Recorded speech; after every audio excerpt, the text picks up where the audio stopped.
Welcome to the next edition of the Pigskins and Politics Podcast, the only podcast that combines two items that go together like Doug Pederson and smart quarterback decisions. My name is Brian McFadden. You're listening to the football episodes. Make sure to stick around. We'll drop the politics chat in a couple days. Joining me today, we're going to go right ahead into introducing our guests. As usual, like Tyrone Biggins, lining up for the 5 o'clock free crack giveaway, we've got Will Southard. How you doing, buddy? What's up, man? How are you? Good. I'm ready for a few exciting games this weekend. A few blowouts and a few interesting games. We'll see how they go, but should be a good week. Playoffs. It's playoffs, man. We made it. Some people made it, and some people kind of just crawled and died across the finish line. That's true. And some didn't even make it that far. And we're going to talk about that. But we do have another special guest on today. I'd like to welcome Chris Aronchick. He's going to do a deep dive on the Raiders. Chris hosts his own sports podcast. Chris, why don't you say hi? How you doing, man? I'm doing well. Thanks a lot for having me, guys. I'm really excited to be here. Great. Well, no, we're excited to have you. I live in the Bay Area. I live in Mountain View, so I know lots of Raiders fans here. I believe you told me you grew up in LA, though, so you know them from the Los Angeles days. That's right. That's right. So my fandom began, it was the week 17. My buddy was going to the Raider game. It was Raiders-Broncos. Jeff Treadwell missed a field goal to put the Broncos in the playoffs, and it actually put the Raiders in the playoffs. And after that, I was a fan ever since. So it was like that. I still remember that moment. It was kind of amazing because it was like a 30-yard field goal that he missed, and that was during the Bo Jackson years and stuff like that. So it was very easy to become a fan. But as it happens, I grew up about 15 minutes from from Angel Stadium, which is where the Rams played at the time. So I was actually I was dual team, but when the Rams moved to St. Louis, unfortunately, I started liking the Raiders after they won their Super Bowl, and I stopped liking the Rams before they won their Super Bowl. So I really timed it perfectly. So anyway, but as you guys know, once you're a fan of a team, you just can't quit them, no matter how bad they stink and how terrible their owner is and all that other stuff. So, and if your fandom was sealed by a missed field goal, that kind of sets you on the wrong path from the beginning. So yeah, I kind of figured that the luck was going to be on my side as a fan, and unfortunately, that has not really worked out. So it didn't work out for Josh Jacobs either. No. Oh. Yeah, I don't have that in the pod, but hey, the Raiders won their last game. Wanted to celebrate. Got a little bit too drinky there. Yeah, exactly. Well, I don't want to get too off topic, but I still, if I'll give this idea to you guys, where is the Uber for the super rich? Because if you're Josh Jacobs, why are you driving yourself anywhere? You know what I mean? Like, there should just be guys like with Ferraris or Lamborghinis or whatever, like super fancy car they want to ride in that day. And they should just be lined up outside the club or wherever they want to drink, and then they just drive themselves. Somebody drives them home. It doesn't make any sense to me. How these guys I'm pretty sure though they have honor, like their cars.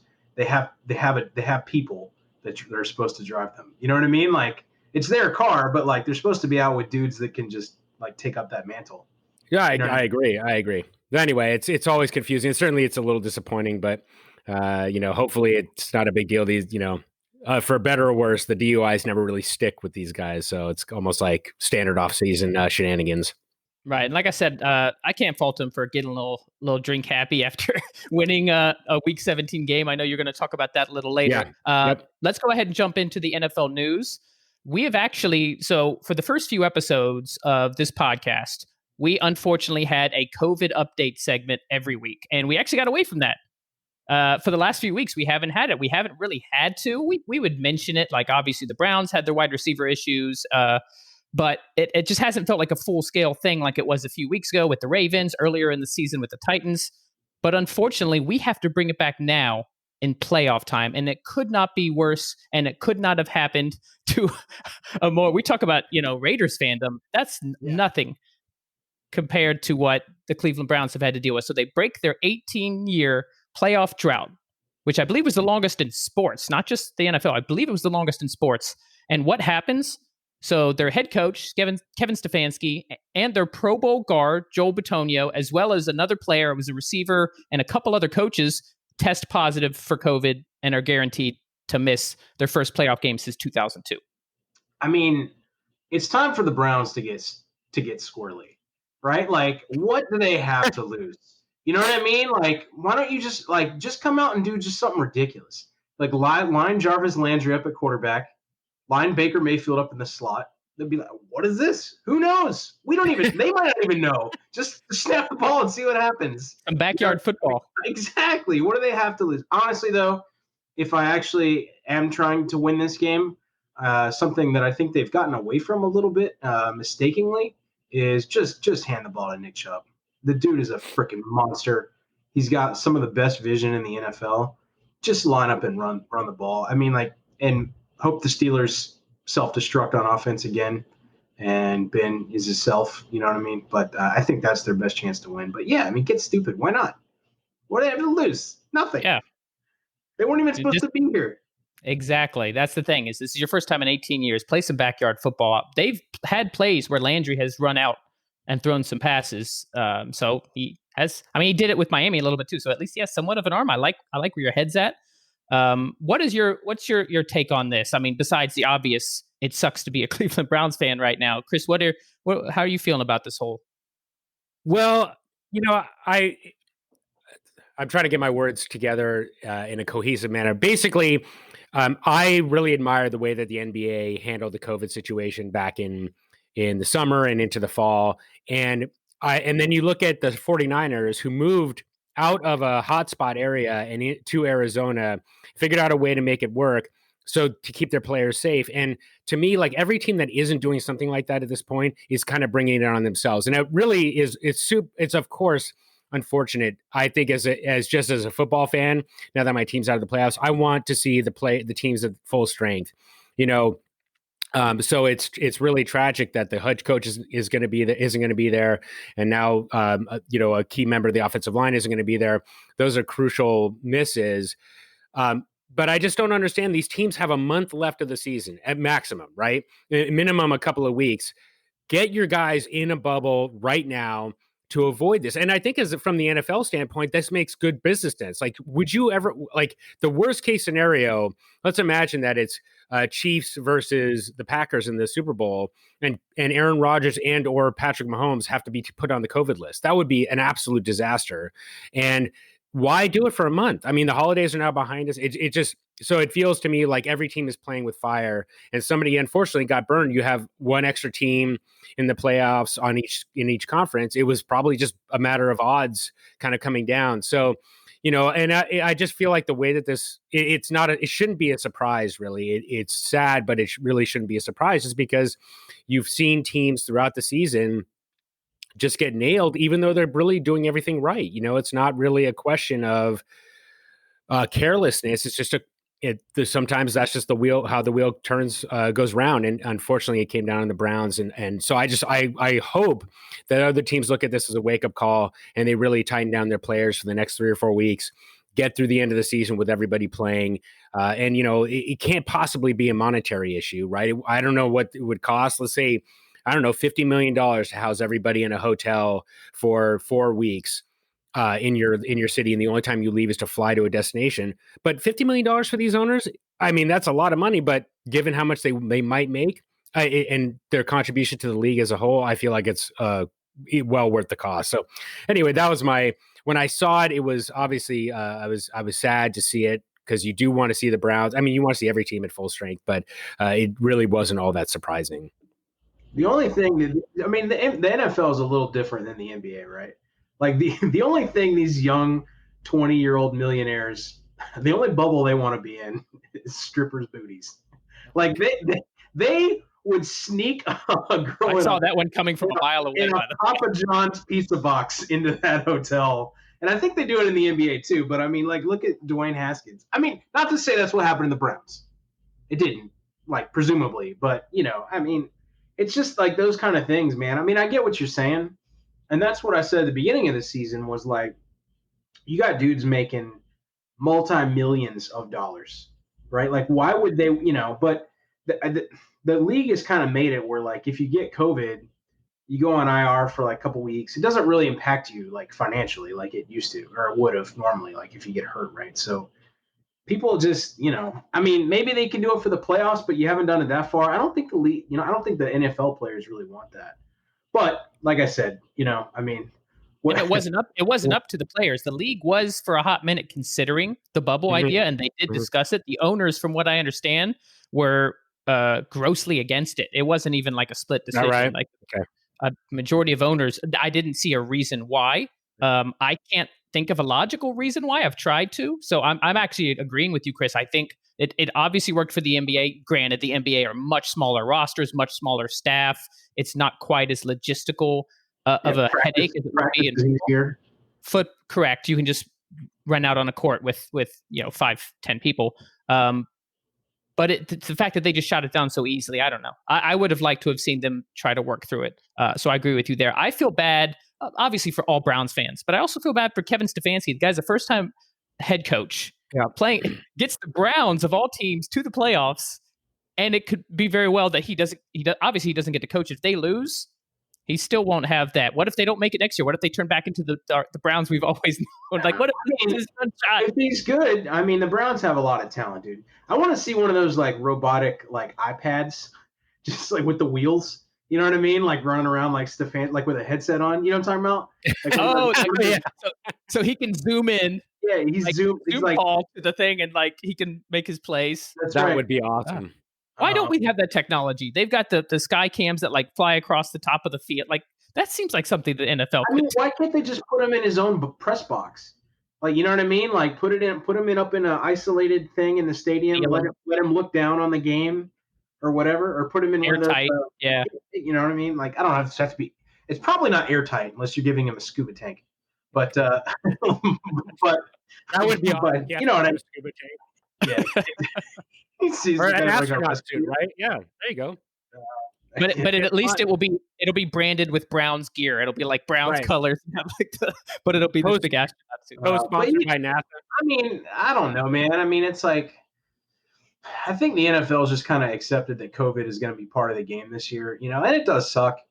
But that's just kind of the thing, man. I mean, I think we're lucky to be at this point in the season, really, especially considering, this is not really the episode to talk about these kind of things, but how much half the country thinks COVID is some liberal hoax and completely ignores it. So, save it for the politics chat. That's what I'm saying. Considering how rampant this stuff is and how many people have it. I mean, that's the other thing with COVID, and this is not going to be the COVID show. So the last thing I'll say about this, but before it was like, I know somebody that knew somebody that has COVID, right? And then you're like, wow, really? Like, somebody that's had COVID? Now it's like, it's more weird if you don't know anybody that's had COVID or had COVID yourself, So it's, COVID's one of those things, man, you could do a bubble, you can do anything, but like you get it in all kinds of places. So just hopefully none of the stars go down. I mean, I just look at it as, I don't think anybody, as you said, Brian, nobody's going to mandate this, but I think that it would make sense just for the owners to, at this point, take this and opt in and say, guys, I hear what you're saying, Will, but, these players don't want this. You know what? For 4 weeks, they can suck it up. Like if I were the owner, I'd be like, you guys can suck it up. And if you guys want to be on this roller coaster of the playoffs, you're in or you're out. And I have a hard time believing that, even like a Dwayne Haskins wouldn't sign up for it. You know what I mean? Like that guy's a fool, no doubt, for going to the strip club. But he nevertheless, like 4 weeks. With. Well, that's true, right? Yeah. Fair enough. But you mandate whatever you want. But if you're the owner, though, are you gonna be in the bubble too? Of course. Or are you just everybody? Yeah, you'd think. I mean, that's what I would do. If I had this much money at stake. You think who's that old dude, the old white guy that owns the Cowboys, Jerry Jones? Yeah. You think that if he they're in the playoffs, he would stay in the hotel with his team? He'd be in his helicopter on the roof. Jerry would. He'd be on the penthouse. All I can say is that that's what the NBA did, and I don't see any real difference. Yeah, right. I'm with you. And I know that I've already hit this point pretty hard, but to me, it's just more about NFL owners. You guys can do it or not, and you guys take the risks or you don't. And I, as a fan, would just rather they be extra cautious and do what needs doing at this point, and everybody bite the bullet for 4 weeks. I mean, I'll be honest, I thought about that from the beginning. Like, get into November and everybody goes in the bubble, or get into December and everybody goes in the bubble, because it's 8 weeks and it sucks, but you guys are getting paid. Even the league minimum is like $350,000 for the season. I mean, you could do like $350,000. I would put up with a lot of stuff for $350,000. You know what I mean?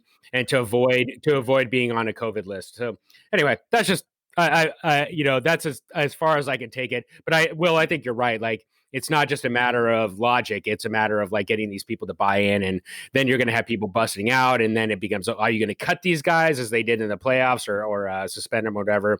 That becomes a logistical nightmare. So I certainly understand what you're saying. I want to see a documentary series of Jerry Jones and Zeke Elliott like rooming together in the bubble.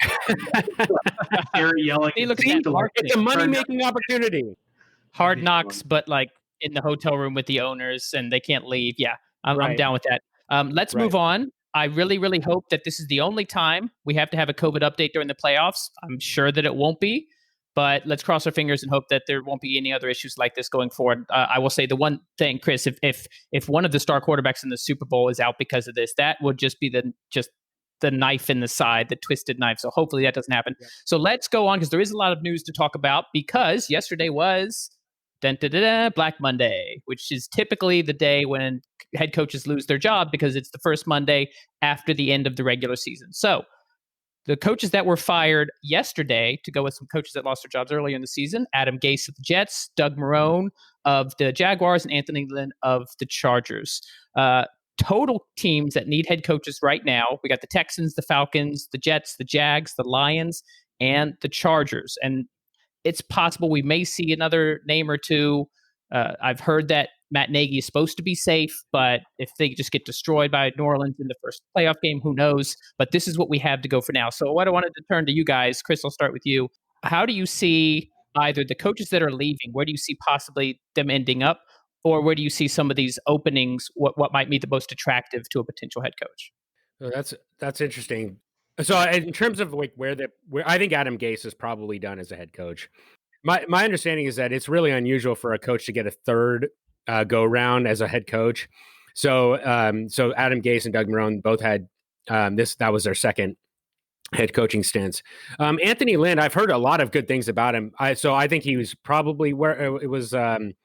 I think it was offensive coordinator for the Lions, maybe, or Vikings. I can't remember. Sorry, it was Vikings. It was the Vikings. Thank you. Yes, that's right. Yeah, thank you. Because he runs his offense is very similar to Kubiak's, so they're saying it could be kind of like a plug and play to put him, because Gary Kubiak retired. That's right. Yeah, thanks, Brian. So yeah, and from what I understand, I mean, it is really interesting. I haven't heard much about Doug Marrone. Adam Gase, it was hard for him not to be, the kind of a lightning rod for criticism, but I just think he left those circumstances, and his reputation's got to be in the gutter. I think that he has to really rebuild himself on some level. Anthony Lynn, meanwhile, I think is still highly respected, and he just dealt with a lot of bad luck. I mean, a lot of teams deal with a lot of bad luck, but he had kind of historically bad luck, and I don't even mean in game, where he certainly did underperform, but he had Derwin James, their star free safety, got injured twice in 2 years, and it's just. And I think Nick Bosa or Joey Bosa got injured this year, things like that. Like, they just had terrible injury luck. So I think he's actually still probably highly respected. In terms of which teams I think are most attractive, I'd probably the Chargers, I think, look like the best spot. If I had a choice of all these teams, I would probably pick the Chargers. I think they have the best roster. Justin Herbert certainly looks fantastic as a quarterback. And he's going into his second year, so that one strikes me as probably the most. They have the ability to build a roster, and now it's just a matter of like trying to hopefully regress towards the positive of some of this bad luck that's befallen them. The rest of them, they just strike me as kind of middle of the road. You need to see, certainly some are below for sure, but I need to see what the offseason moves are. Like the Jets and the Jags and the Lions have just consistently underperformed. So I'm not quite sure that I would want to head over there, just because, you're getting a team that has been consistently bad for quite a while. Texans and Falcons, I feel like, have had bright spots recently. So that's probably how I'd rank them. Chargers, Texans, Falcons as the second slot, and then the Jets, Jags, and Lions as the bottom three. I mean, the Jags have the most future potential of any of those, right? The most cap space, the most intriguing draft haul to get your guy. I mean, that's one thing you want, right? If you come in, is the ability to get your guy. In terms of who the quarterback is, I mean, it happened with Cliff Kingsbury shoving Josh Rosen to the curb. Yeah, for Kyler Murray, which couldn't have been a better choice, by the way. So, I mean, I certainly think the Jags are. I mean, the Jets are probably the last. Let's be honest. Like, who would want to go there? They're going to have to pull from college. They're going to have to pull somebody that like just wants a job. Because I mean, like, you got nothing. Yeah. Like you know what I mean? Like, but the Chargers are probably the most talented team. I mean, certainly you've got a loaded defense. Like, the Chargers should not have been as bad on defense as they were this year, right? And then they flashed on offense. They had a little bit of bad luck here and there too. But I mean, you got Hunter Henry, you got Herbert, you got Eckler, who's coming to his own, who's great. They need a power back. I think they need like a Chubb-ish kind of guy. They got Balaj. He actually played fairly well. No. You need a legit power back. Not Kalen Balaj, please. You got Mike Williams, Keenan Allen, that guy, who's a little speedster dude with the funny Eckler? Guyton,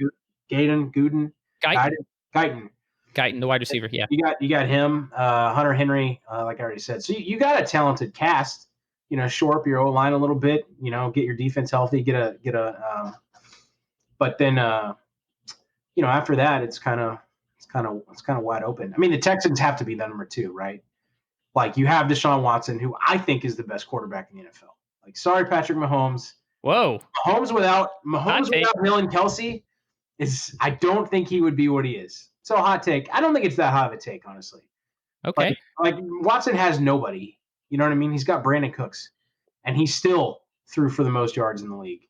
You know what I'm saying? Hands down top 5 quarterback. And I do agree that him alone makes that head coach opening attractive, just to be able to work with Deshaun Watson when he's still young and in his prime.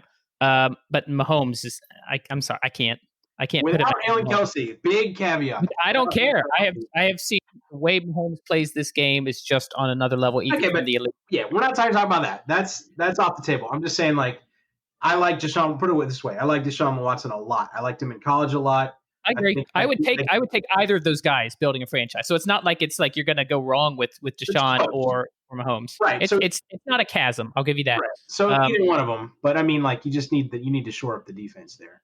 So yeah, I agree. I think the best candidate right now is clearly the Chargers. They've got enough talent. A head coach could come in to make a run right away. You've got Herbert, who outperformed everyone's expectations in his rookie year. And typically that first to second year is a big jump for quarterbacks. So if he makes a jump on top of what he already did, wow, there's a ton of potential. You've got offensive playmakers. You've got studs on defense. You've got a fairly good organization in general. Yeah, I think that's a good landing spot. If you want the prestige of a rebuilding job, you mentioned it, Will, the Jags, they've got over $100 million in cap space. They've got multiple tons of draft capital, including 2 first-round picks and 2 second-round picks. So you've got, and you're going to get Trevor Lawrence, who is a generational prospect at quarterback. So you could be the one to lift the Jags up. So it depends on. So I would see either of those with Texans kind of being in the mix. One general manager position did open up yesterday, but not because of a firing. This one is interesting. You can call it whatever you want. We're going to find out what each of you think. He was promoted to irrelevance. He promoted himself.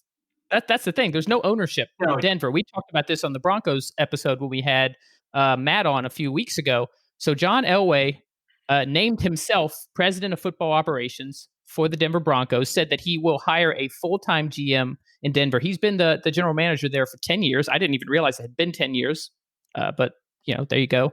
But he'll still retain final say on all decisions. So he makes the moves himself, restructures, gives himself a promotion, brings on Chris, what do you make of all this? It's such a strange scenario. I mean, this is like Jerry Jones redux in my view. Like, I don't understand if you don't understand what this guy's role is, but he and you can't really describe it, and yet he's going to have some kind of authority. I just feel like it's going to be a real problem. Like, he clearly doesn't want to give up the reins yet he recognizes that he doesn't have the talent to scout and do the recruit, the identification of talent that he needs to. And so he's going to ask somebody else to do it, but he's going to somehow put his stamp of approval on it.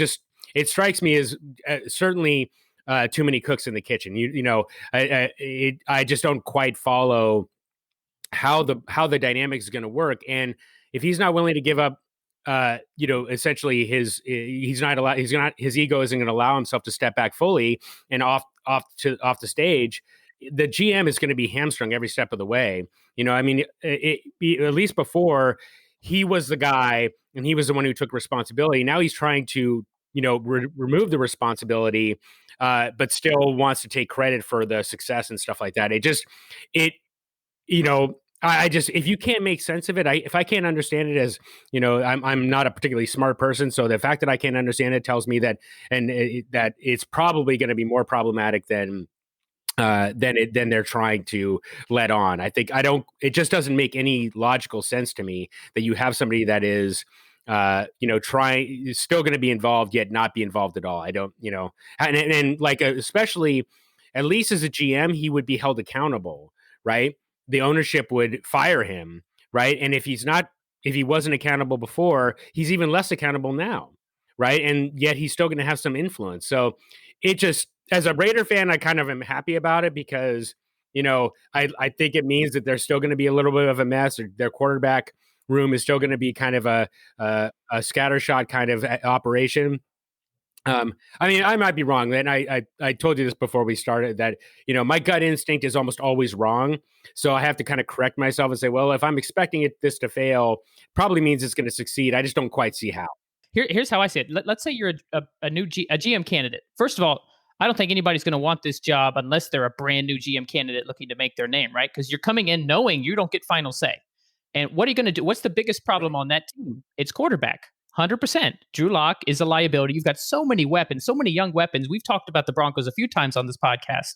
So you have to replace that quarterback. That quarterback was handpicked by John Elway. So how, as a new GM candidate, how can you come in there and tell the man, the myth, the legend himself, John Elway, that, hey, this one big thing you hung your hat on, he needs to go? Like, how is that going to go down? Yeah, right. It's not. Like, that's the point. Like, he's not like actually going to be. He's not going to be. They say he's going to retain final decision authority, but if he can't.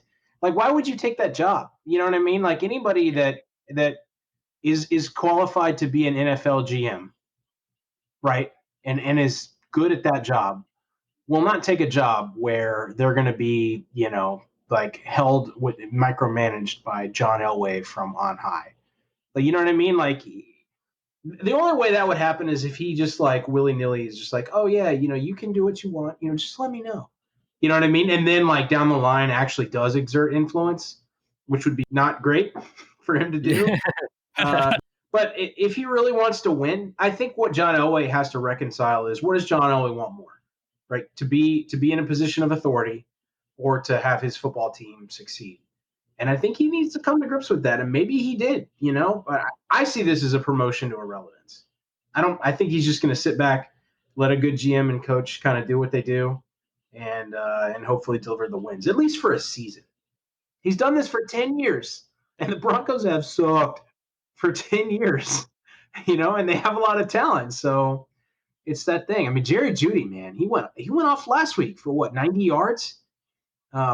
So legit. On one play. Yeah.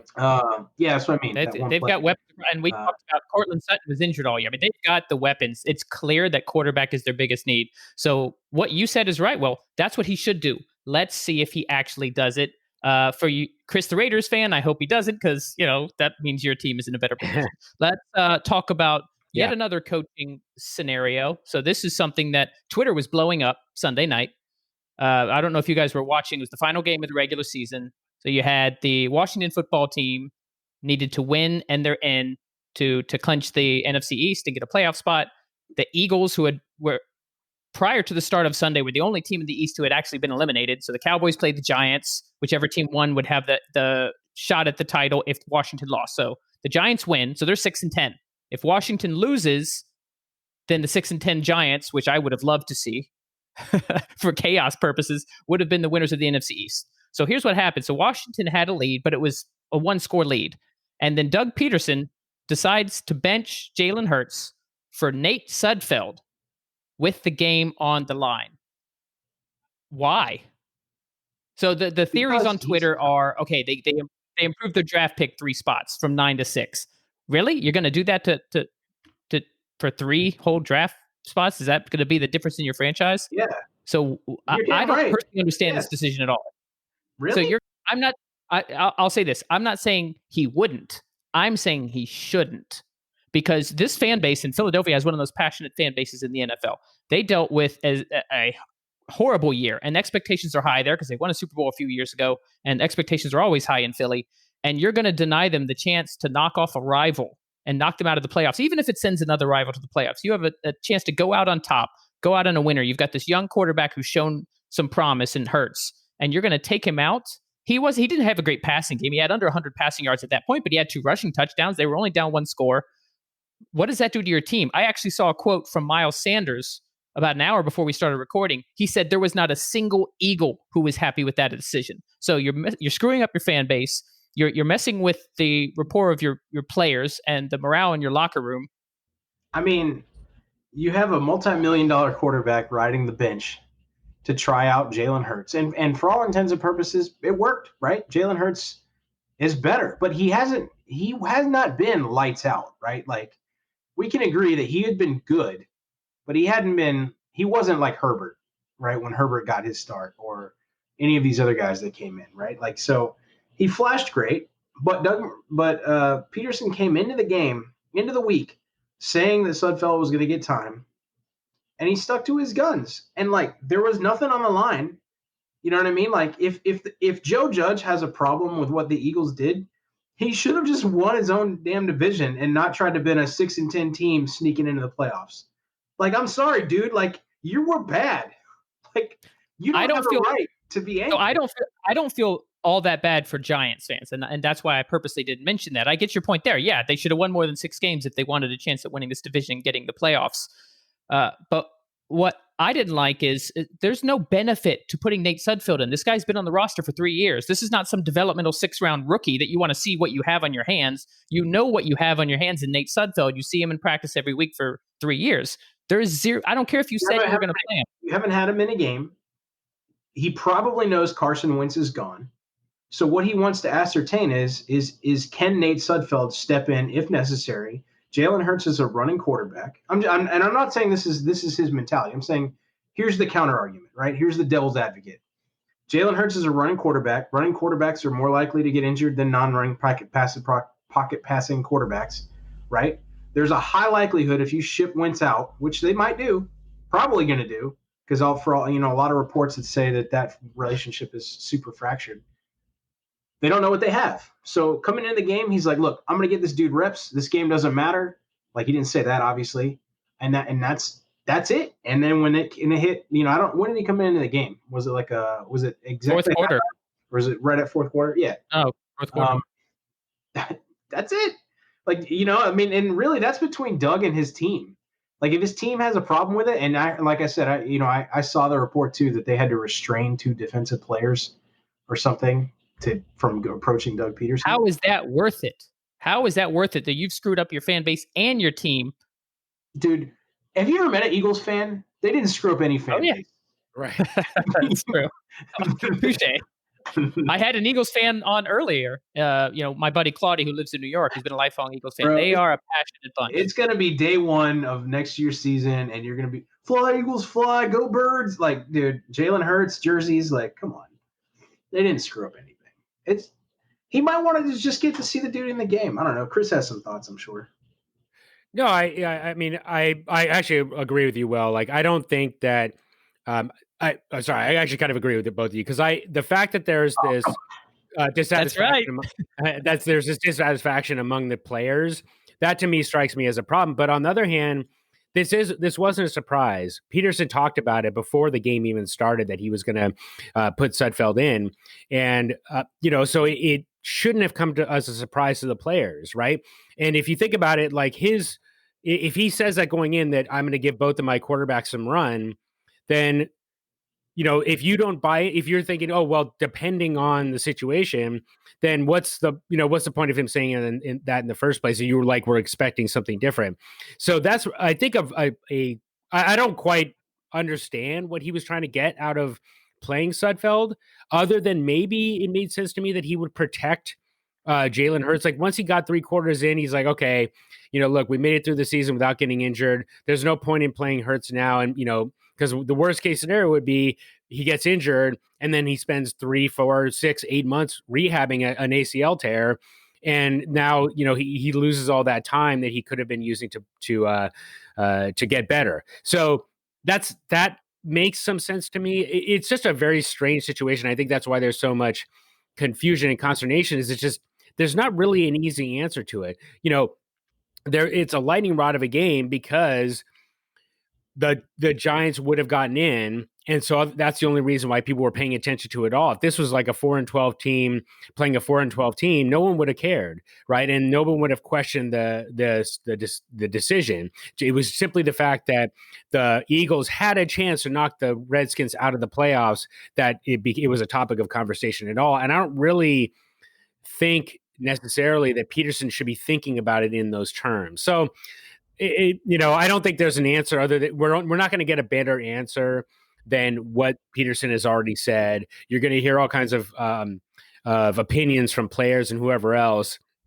But the reality is, it kind of sucked to watch, and it sucks that it happened in prime time and all that stuff.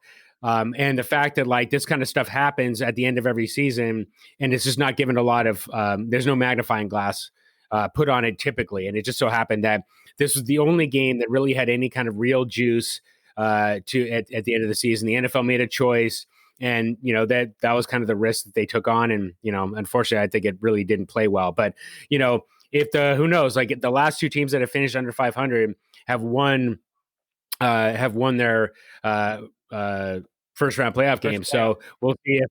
Yeah, so we'll see if that trend continues, and if it does, then maybe everybody will be like, "Oh, well, the Redskins deserve to win that game." So, I mean, I think that's the other component is I believe you mean the football team. I'm sorry. You said that sucked to watch. You said that sucked to watch. You know what sucked to watch? The NFC East all freaking year. That's what sucked to watch.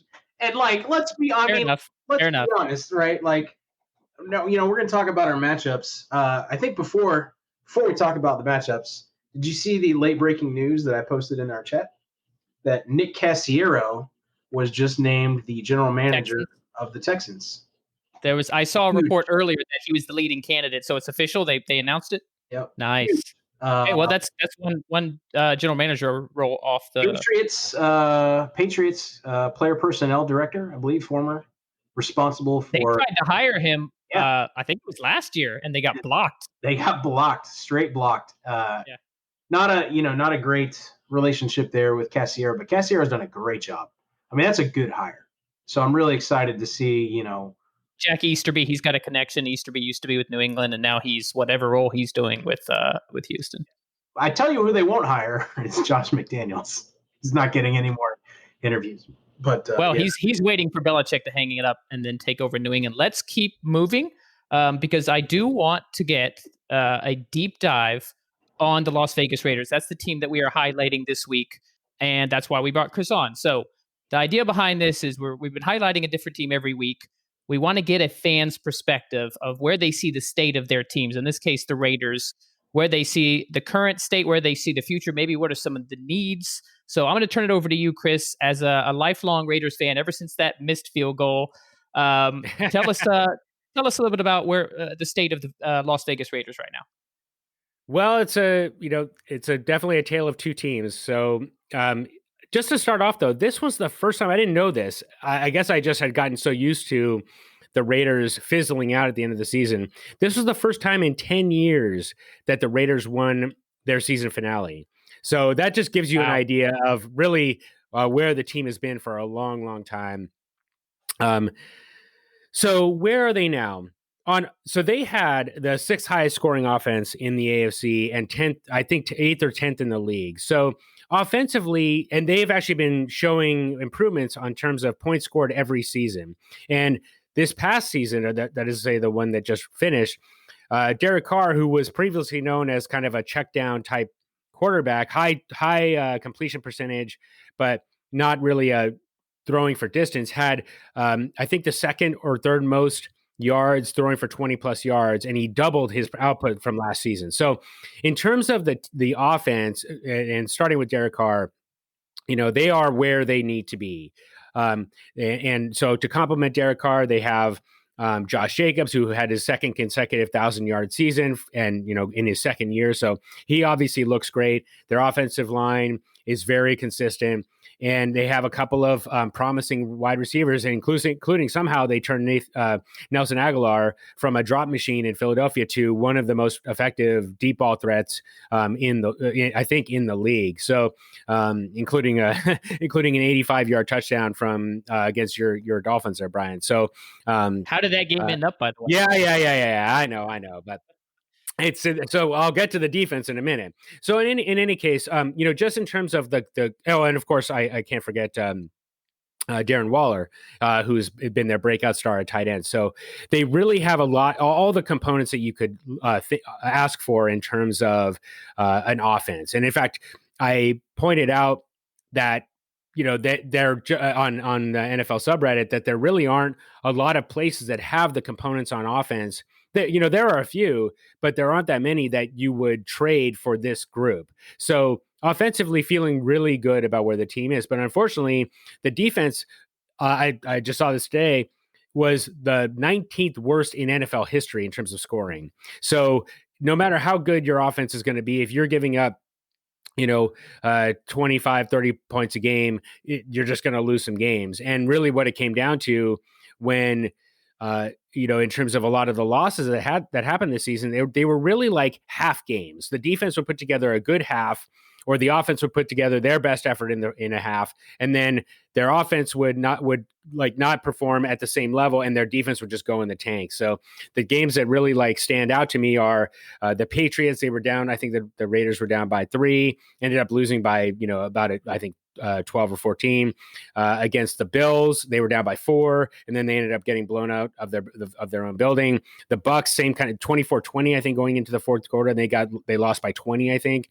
And then of course, the last 3, they lost to the Chargers, then they lost to the Dolphins, and I'm forgetting one other one. But in any case, the point is that it was really if you had a defense that was really even able to stay within anywhere close to average, then some of those games turn go their way. And at the end of the day, I'm a big fan of the statement that of Parcells coined years ago, which is "you are who you are," right? Some of those games were bad luck, or some of those games, if a play goes one way or the other, they end up winning the game. But the reality is that the defense is always going to be a liability until they shore that up. So the problem, of course, there is that I am not particularly confident in the players that they have on defense right now. They brought in a couple of seasoned veterans at linebacker. They've got a couple, their defensive line. Max Crosby has played well. Cleveland Farrell has played well, but they're not these kind of difference makers. And then their secondary is really just a real problem. Jonathan Abram is their strong safety, and he gets a lot of love among Raiders fans, but he is so aggressive. I kind of put the Chiefs loss on him specifically because he vacated his spot, and then Travis Kelce ran right to where he was supposed to be. And Patrick Mahomes, of course, found him, and that was the end of the game. And so I worry about his aggressiveness. So their secondary just really seems very problematic. Now, their secondary is also very young. So, maybe they'll show some promise, but that's really going to be the tail of the tape. Are they going to be able to shore up their defense, even to get to average, so that some of these games will be, instead of it coming down to a last second play, they're ahead by 10 or 12 or whatever. And that's kind of how, and it doesn't even become a factor, and as I mentioned, they're the two halves of the team. The other problem I think is a little bit psychological. They got through the toughest schedule in the NFL at 6-4, and then they had people were talking about their remaining schedule. I think it was like under 400 was the win percentage of their remaining opponents. They lost to the Falcons. They lost to the Chargers, who finished, I think 6-10 or 6-10, I believe.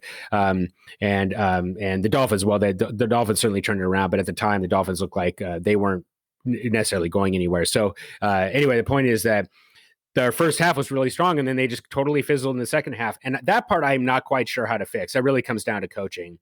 So I'm not sure, that those are the big concerns. They need talent on defense, and then they need to figure out the psychological components that are going to allow them to, basically stiffen when they need to in order to handle the adversity that's going to come their way. So I'm optimistic. Oh, and I'll just add this. One reason for optimism is 1990, the year was 2000. It was January. Rich Gannon led a 7-8 Raider team into Kansas City. Kansas City needed to win to get into the AFC playoffs. The Raiders had not won in Kansas City for I don't know how long.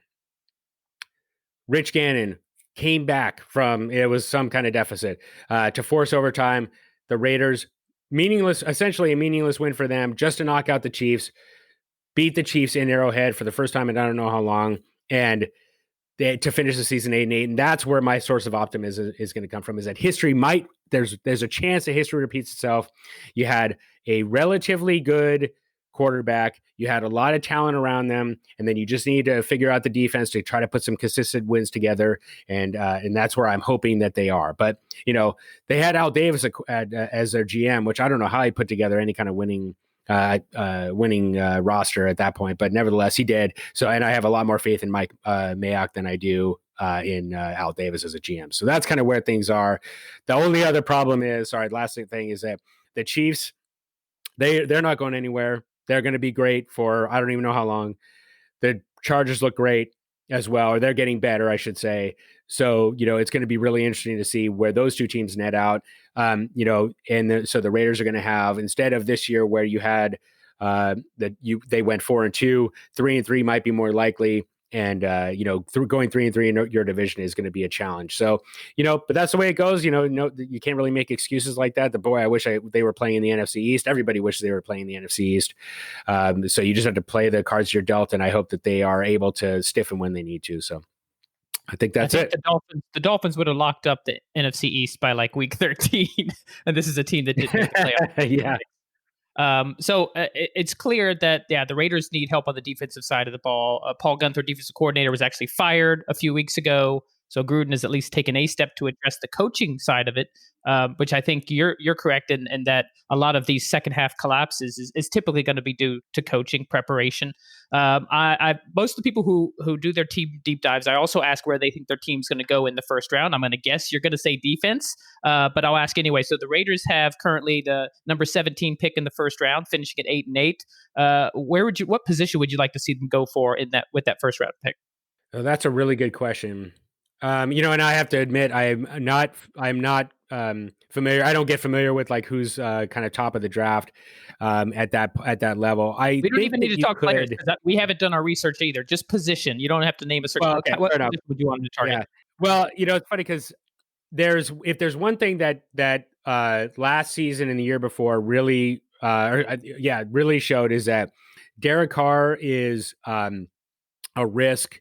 He's a liability if he doesn't have a good offensive line. I mean, that's kind of, you could say that about almost any quarterback. So in a weird way, I would first need to assess like what the state of the offensive line is, and if there's anybody that's thinking about retiring or leaving via free, or there's a risk they leave via free agency. Shoring up that offensive line would be, I think, much more important if that's a risk. So that would be the first place that I go. So make sure your offensive line is in good shape, and let's assume that's the case, because I don't think there's any risk that they're losing anybody. So if that's the case, I think I would probably look for a really strong middle linebacker. That to me feels like the weakest part. They were really susceptible to passes over the middle. And their run defense really was sporadic. So having a really solid middle linebacker is probably where I'd end up going. They had to bring people in, free agents in. And I just haven't seen in quite a long time players that have left via free agency or been signed via free agency really do more than just kind of fill a role. You know what I mean? Because typically, if you have a solid middle linebacker, you're never going to let that person go. Bobby Wagner from the Seahawks, he's going to retire as a Seahawk. There's no way they're going to let him go until maybe, unless he's like, his performance really falls off. So that probably is the location that I'd probably go. If for no other reason, then it allows the team to coalesce around a single player in a way that I don't think the Raiders have had, in the same way that, when you had a team like I'm in the Seattle area, so Legion of Boom was certainly one where you had a set of different leaders, and they just don't have that spot right now. Middle linebacker is a natural fit for that. So that's probably where I would go first in terms of that. But unfortunately, I have to admit that I'm also not quite sure that I have the understanding from a defense perspective and schemes. And they're also, since they're going to bring in a defensive coordinator, that'll also determine part of that component. I've seen a lot of chatter about Wade Phillips, so he's going to be the guy that and I'm not quite sure. I think he runs a 3-4 instead of a 4-3, so I'm not quite sure what implications that has on the defensive roster. I will say this: I think Mike Mayock has already had a number of hits, so at least you should feel good that the scouting, the draft scouting, the free agents are in the hands of somebody who so far has done a good job. Gruden. Yeah. He has his ups and downs. We'll see, but I think Mayock is obviously he's got a background in scouting, doing NFL draft coverage for the NFL. So I think that's one bright spot is you can trust in Mayock to hopefully identify some defensive talent for you. Yeah, I mean, it's hard not to over-index on, Cleveland Farrell was essentially the pick that was supposed to replace Khalil Mack, and it's hard, even though that's one pick, and he's a fine player, but when you have a generational talent like Khalil Mack and that his replacement doesn't perform in the way that you really want him to, it makes you a little bit nervous about the quality. But I agree with you, Brian, that he's had hits in other areas, and so yes, I am optimistic about that. But I tend to believe that the Patriots model, they've been successful. And so trading down and stocking up, it's almost better to try to get as many draft picks as you can, as opposed to trying to get a high draft pick, because the more draft picks you have, the more likely it is that one of them is going to succeed and become a generational talent, as opposed to, there are those that do succeed. Chase Young in Washington looks, fantastic. But I get the sense that these higher draft picks, they're just risky, and it's a lot of capital that you could get to allow another team to move up that thinks they know what they want. Oh, that's great. I was just going to segue into the first 18 picks of the draft are set for the teams that didn't make the playoffs. Let's talk about the games that will determine the rest of the picks in the NFL draft. So that is Wildcard Weekend, or I believe they're calling it Super Wildcard Weekend, because we have 6 games instead of the normal 4. So a quick reminder, they changed the playoff format this year. 7 teams from each conference got in. Only 1 team got a bye. So you got the number 2 seed through the number 7 seed in each conference playing through Saturday and Sunday. So we're going to go through all 6 of these games, do a quick preview, and make some game picks who we think is going to win this. My last picks of the regular season, I did go 12-4 last week, so I finished strong at least. I picked Washington to lose to Philly, and maybe they would have. If not, maybe that's why I'm upset, because that would have given me a nice 13-3 pick'ems record. But let's go ahead and jump into the wild card preview. The first game on Saturday, the number 2 seed Buffalo Bills against the number 7 seed Indianapolis Colts. This to me looks, and Will and I were talking before we started, the AFC looks a lot more enticing than the NFC, but this might be the one AFC game where Phillip Rivers versus that Buffalo defense, the only way that Indy, I think, has a chance in this game is through Jonathan Taylor, or some mixture thereof, but really Jonathan Taylor. And last I checked, Jonathan Taylor was a little banged up because Indy force-fed him 30 carries against Jacksonville to try to win that game, which they've had to fight somehow to do. So I don't know, man. You don't want Jonathan Taylor banged up, but I think that's the only way they got a shot. The Colts have had the week before when they played Pittsburgh. So they had a dominant first half. The Steelers looked like who we thought they were. Will and I predicted a blowout actually of the Colts, and the Colts just fell apart in the second half. They actually did the same thing against Jacksonville, but Jacksonville wasn't good enough to make up for it. So I don't know if it's this offense just kind of loses its rhythm. Phillip Rivers kind of loses some steam, but I could see this game. Indy's got a good defense. Darius Leonard is one of the best linebackers in the NFL in only his third season. So I could see this defense maybe confusing Josh Allen a little bit, but I think it's only a matter of time before the offense makes some, like Phillip Rivers will throw a couple interceptions. Josh Allen will find Stephon Diggs the way they've been playing all year long. And I could definitely see this being a double-digit victory for Buffalo. What do you think, Chris? Yeah, I think you're right. Buffalo's defense and Indy's defense, I think, were very similar. But Buffalo's offense, I think, is much, much better. So, I think you're probably right. And Josh Allen is playing as well, I think, as anybody in the league this year at quarterback, with maybe the exception of Aaron Rodgers. Certainly he's in the same tier. So, I think that the only issue maybe is whether if the Buffalo becomes one-dimensional, if Indianapolis is able to make them one-dimensional, that would be a big concern, because I have said from the beginning, I wasn't expecting Josh Allen to play as well as he did this season, but he certainly has. He certainly exceeded my expectations. But I also said in the back of my mind, he's going to lose a game on his own for a team this year. Never really happened, but that is a concern because he is so aggressive. So that would be where that to me feels like how Indy has the puncher's chance of winning. But if you just look at the point differential, right? Buffalo was at plus 126 and Indy was at plus 90. Now that might not be a big difference, but when you're talking about over the course of a season, that would indicate to me probably a 7 or 10 point win for Buffalo. I just don't quite see Indy. I don't see Phillip Rivers playing particularly well in Buffalo. Outside, it's just not really like I think he benefited from playing indoors. Otherwise he spend his entire career in Southern California. So I think that weather really has makes a difference. And so I'm just not sure how Indy puts, maybe more than 24 on the board. And I think Buffalo could easily top 30.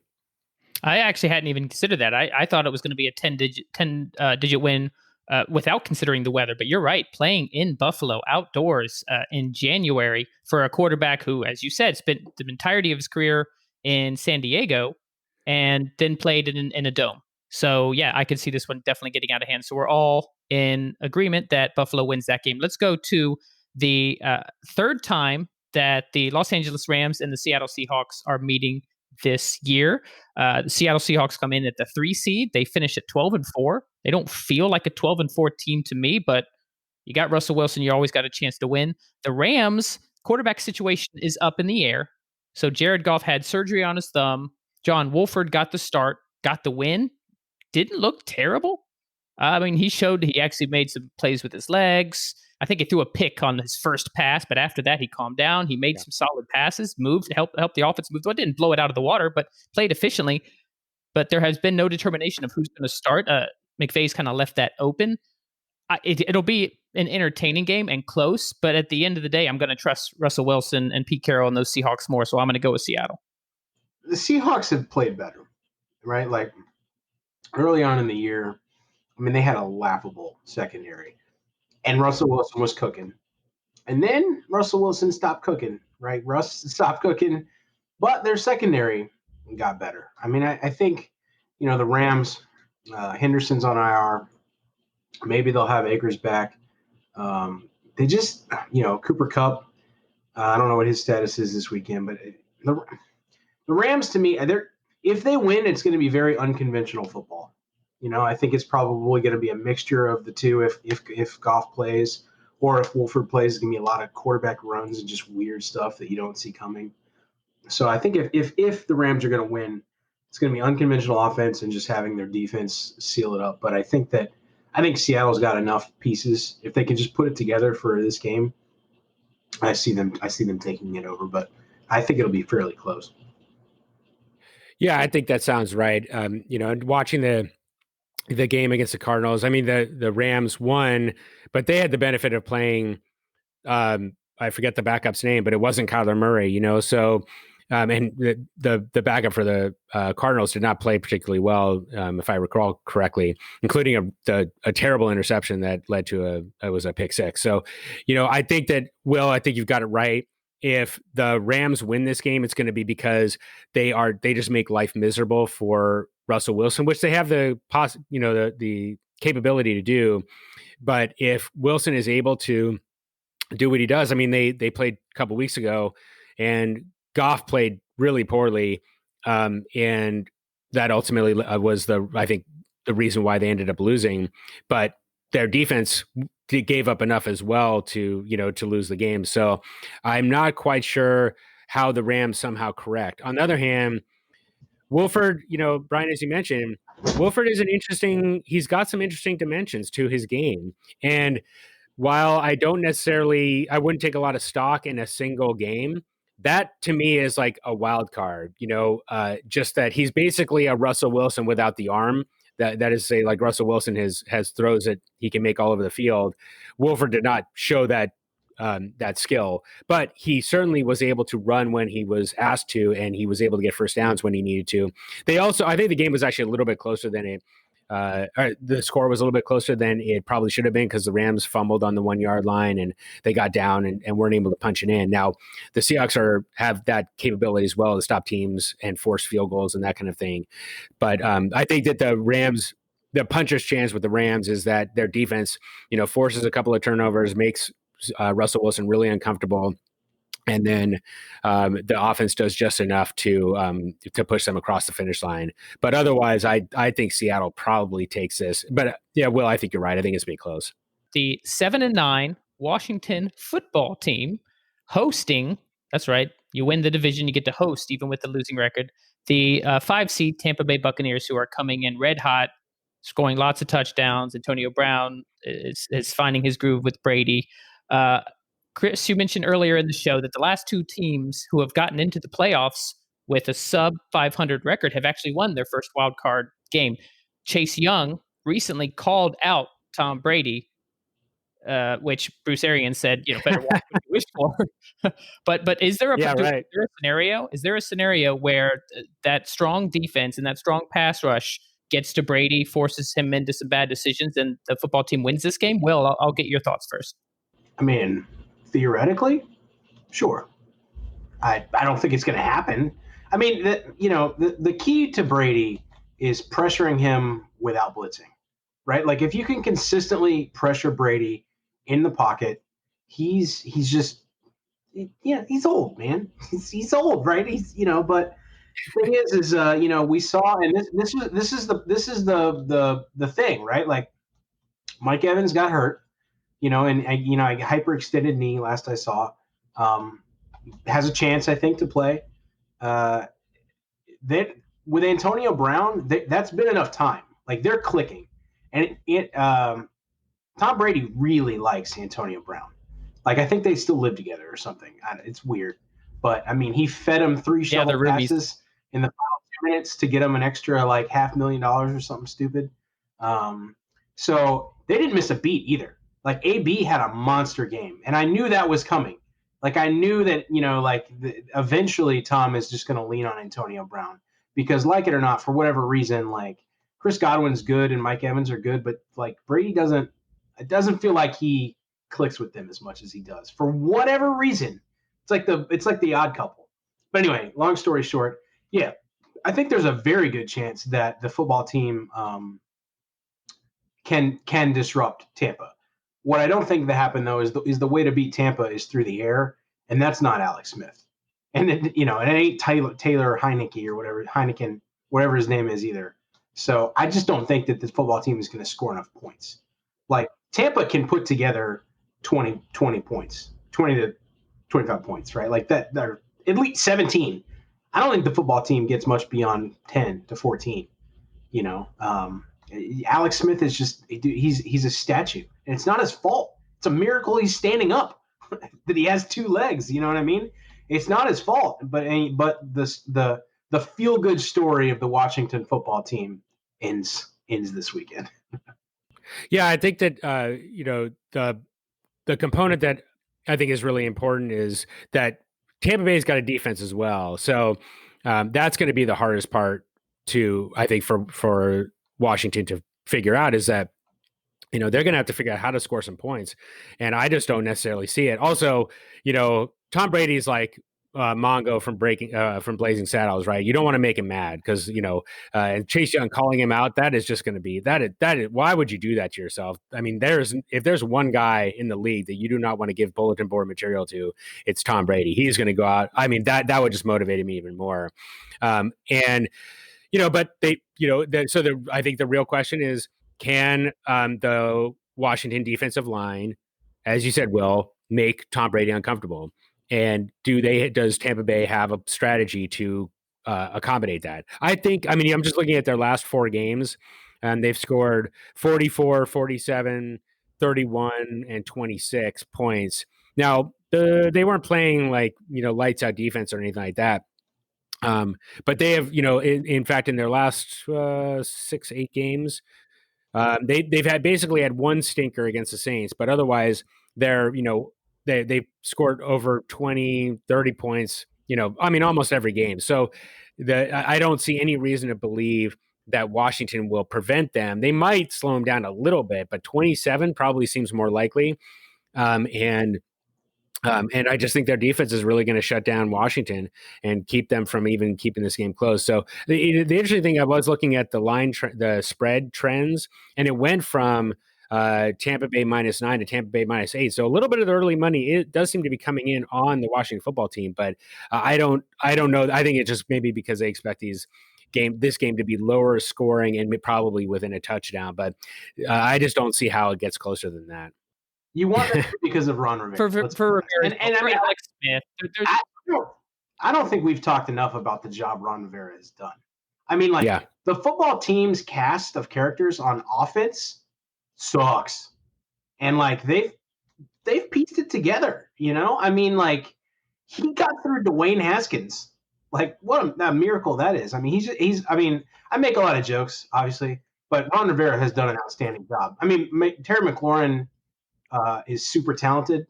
I mean, Logan Thomas has been a great find, but I just wanted to highlight the job that I think Rivera has done this year. Should we send Ron Rivera a T-shirt that says "I survived Dwayne Haskins," like one of those theme park T-shirts? Because that's what it feels like. But you're right, 100%. That's what it feels like. And Rivera has done a fantastic job in his first year on the job. Things are definitely looking up there, especially if they can find themselves a quarterback. But that being said, I'm in agreement with you guys. I think the Bucs ultimately take this and move on to the next round. Let's go on to the Sunday games. So the first Sunday game is the Baltimore Ravens in the 5 seed traveling to rematch game, number 4 seed Tennessee Titans. So they played earlier this year. Baltimore actually had a lead, and Derrick Henry had a walk-off touchdown to win that game late in the fourth quarter. And this is also a rematch of the playoff game last year, where Baltimore started off 14-2, got the bye. They were just steamrolling teams, and Tennessee just absolutely punched them in the mouth in the divisional round.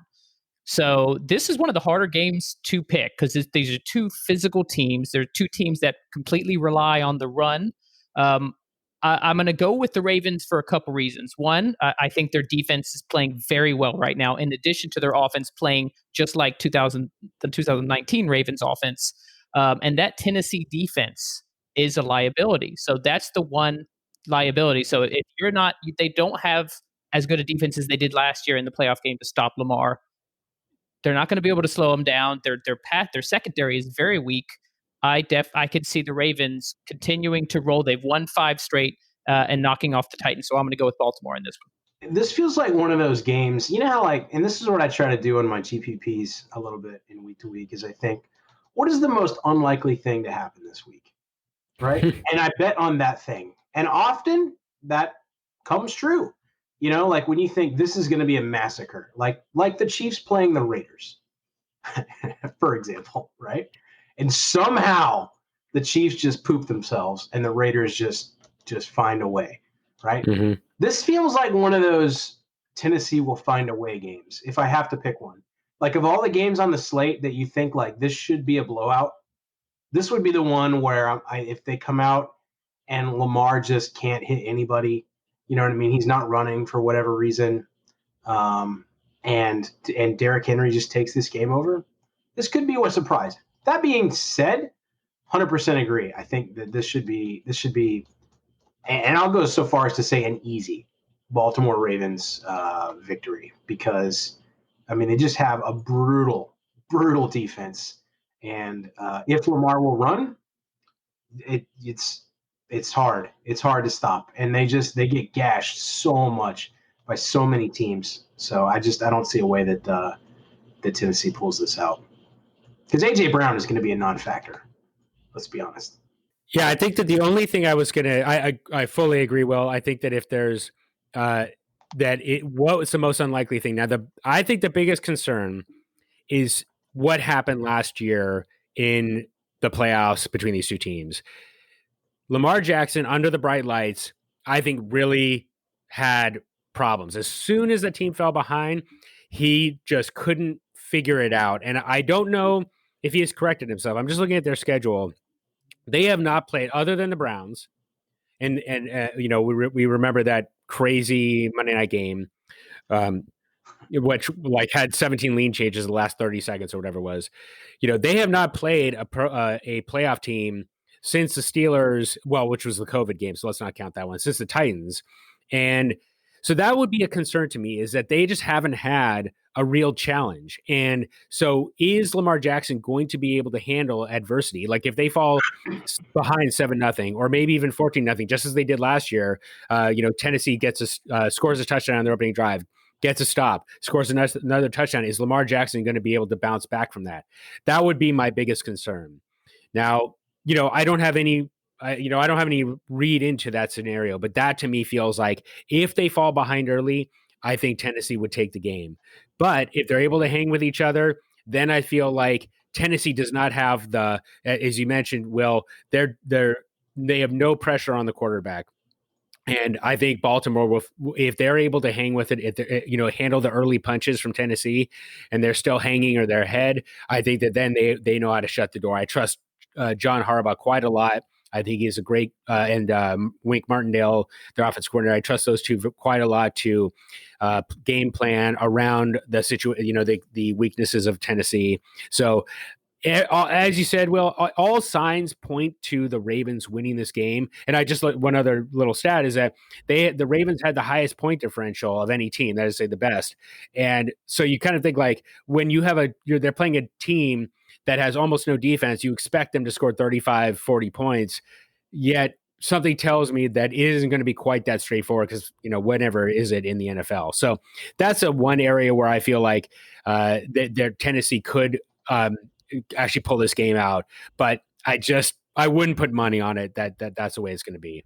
And the Lamar concern is a legitimate one, Chris. So he has 3 seasons in the NFL, made the playoffs all 3 seasons, but he has been one and done the previous 2. So we have yet to see him, as great as he's been, perform in the brightest lights of all, and that's in the playoffs. So if there is a scenario where Baltimore loses, it could be exactly like you described it, where Tennessee gets up early and the Ravens are just like deer in headlights and just kind of can't recover from that. That being said, I'm officially picking Baltimore. We'll see how that turns out. So the next game on the Sunday slate is, I think we can all agree, probably one of the easiest ones to pick. And we've hated on the Bears a lot on this podcast. So I will start by saying kudos to Matt Nagy, kudos to Mitch Trubisky, even though they limped, they lost and still got him, but just for making the playoffs after starting hot and then losing a bunch of games. I think they lost 6 in a row or something like that under Nick Foles. They bring Trubisky back in. Granted, their schedule wasn't great, but they at least made the playoffs. My Dolphins didn't make the playoffs. Granted, they have a better record than the Bears, but still, the Bears made the playoffs. I'll give them credit. Now, I don't think they stand a chance against the Saints. It didn't matter who was playing quarterback for the Saints this year. That defense has been extremely strong, except for the Eagles game. You should have Alvin Kamara back. Obviously, he tested positive last week, but the threshold was, if they're played on Sunday, he could theoretically qualify to come back as long as he continues to test negative leading up to Sunday's game. And what do you know? The NFL put the Saints on Sunday. So I'm not going to put a whole bunch of analysis into this. They're clearly the better team. I'm going to pick the Saints. What about you guys? You know what the funny thing is about the NFL and COVID? Like, in the real world, right? Like if you get COVID, you're like, man, I really hope I don't die and I can't breathe. But in the NFL, it's like, no, well, Kamara's sitting this week, but he'll be fine by Sunday. You know what I mean? It's so weird, like the way that maybe that's just a testament to the good health in the NFL, but that's just wanted to kind of highlight that. But yeah, I mean, if you remember right on last week's show, I thought that now at the time, I thought Latavius Murray was going to be in the game. But I said, hey, I don't know. I mean, I think, with what Carolina's going to have to bring to the table, Drew Brees being poo-poo, like, I think Carolina could do, it's bad pick. You shouldn't listen to that if I said that. But they got destroyed. That defense is legit, right? They are. So I just don't see it, man. Because, like, I mean, they're going to shut down A-Rob for sure. Right. And then it's going to have to be a wacky, like David Montgomery, Mitch Trubisky, whatchamacallit game where he scrambles and just makes things happen. And I don't see it. I just don't. They've made some good strides. Like they're certainly better. I just don't think they're good. As you said, the Dolphins have a better record. No, yeah, I mean, fan. No, I mean, but no, I think that but there's teams that lose 6 in a row. Or that's certainly not a great sign. But I think that you guys are right. Just the counter. This is I have no reason to believe anything about this, but the last 3 postseasons. Now they lost to, or actually, sorry, who did the Saints do? It was 2 seasons anyway. The Saints lost to an NFC North team in the playoffs. So I'm just saying, I don't know why, but it could happen. Just that streak that maybe the NFC North has the Saints mojo or whatever. But anyway, yeah, but I tend to agree with you both that, the Bears strike me as being similar to the Vikings of last year, pretty capable, but worse, right? They're pretty capable quarterback, decent offensive output. But I feel like the Saints are playing much better this year on defense than they did last year. And I think that the offense is going through Alvin Kamara. Now, we'll talk about the Browns in a second, but Myles Garrett for the Browns has said that since contracting COVID, he has not been the same, and it's one of those risks that we don't know what Alvin Kamara's recovery is going to be like. Having said that, I'm not sure that they need Alvin Kamara for this game to win. I mean, the Bears just got destroyed in a game that they absolutely had to win, hosting the Packers, who really, they had very little chance. I mean, there was an outside chance that they wouldn't get the 1 seed, but it was pretty slim.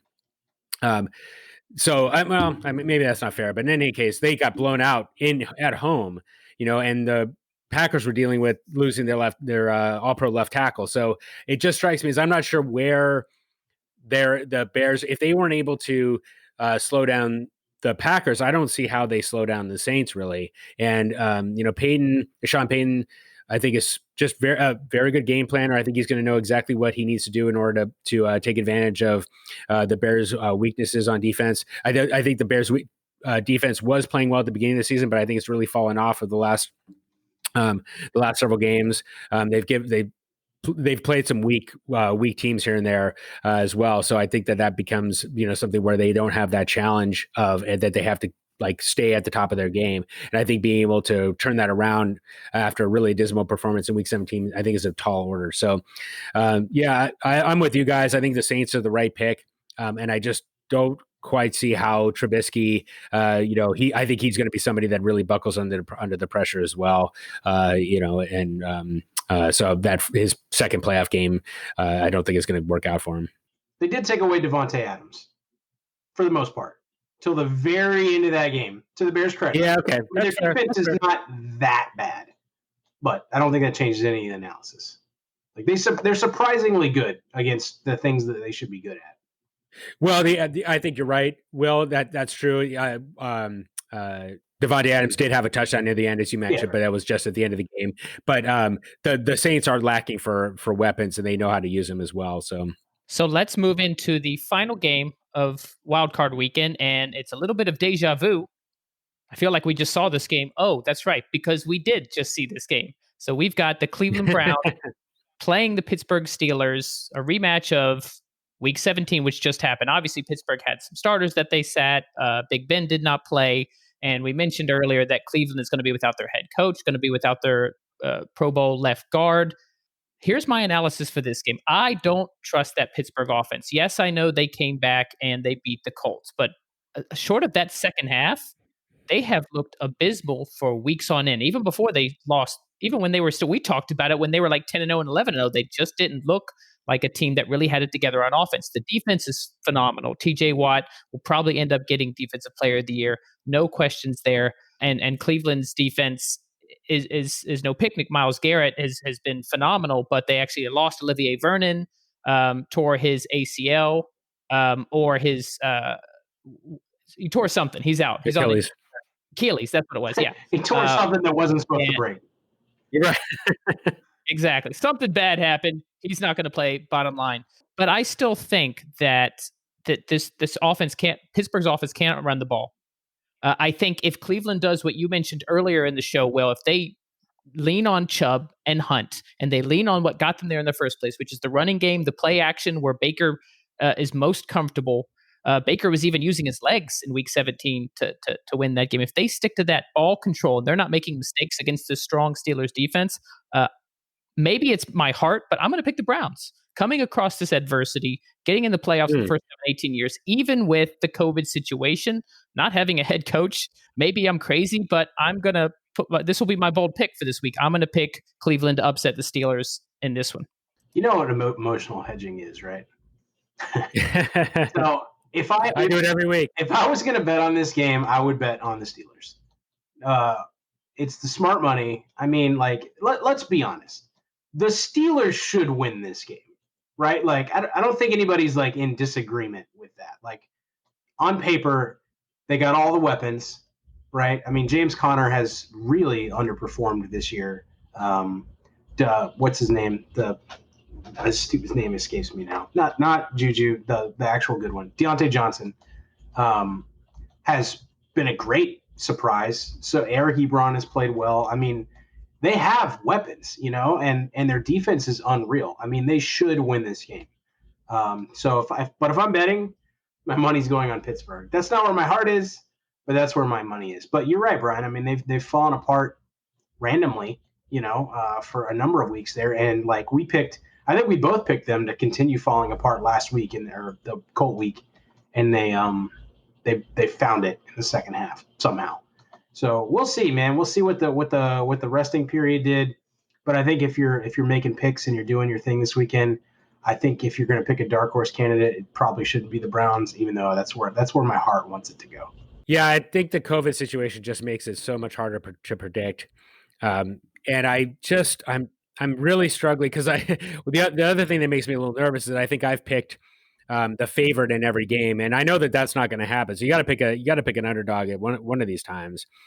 And I think you're right. I think the Pittsburgh, like a week off, I know that the bye week is really valuable, but I have a hard time trying to figure out. It wasn't like a true bye, so I don't know exactly how much recovery you're going to get. And I worry that it's going to take the edge off. So the signs all point to Pittsburgh just because of the adversity that's facing the Browns.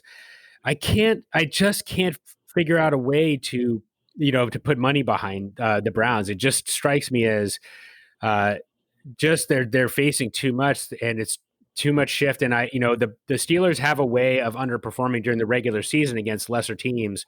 This in the playoffs, I just don't see it happening nearly, quite as often. Like I'm trying to remember. I don't know why I'm drawing a blank on the last times the Steelers lost. They didn't make the playoffs this year. Maybe that's why. But I just have a hard time figuring out how the Steelers end up losing this game because Big Ben, he's just super reliable for the most part. I mean, this season's been such a weird season, but they did win 11 in a row, including some against some playoff teams, although not that many. So I don't know.